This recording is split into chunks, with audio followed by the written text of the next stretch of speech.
আমরা তো তাড়াতাড়ি এই জন্য ভোট পাতালে এসেছি আমি। আমার কম নালে লাগছে কিন্তু এইদিকে ভোট পাতা এই দেখুন এসেছে বাবা বল আমার বেটার প্রচার দিয়ে হচ্ছে না প্রচার কোনটা প্রচার কোনো কোশ্চেন আছে হ্যালো পূজা তোর কিছুদিনের মধ্যেই তোর বিটার সম্পন্ন হবে।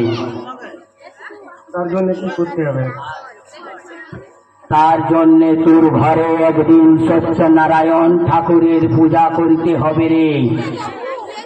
তাই করবো বাবা ঠিক আছে কিন্তু কিন্তু ওই সত্যনারায়ণ ঠাকুরের ঘটের জল যন্ত্র আমি দিব, সেইটাই নিয়ে তুই প্রচার মাথাতে দিবি আর তুই নিজে তুলিবি, তবেই তোর প্রচার বিয়ে সম্পন্ন হবে। তাই বাবা প্রচার কোনো কোশ্চেন প্রচার কোনো কোশ্চেন বাবা আপনি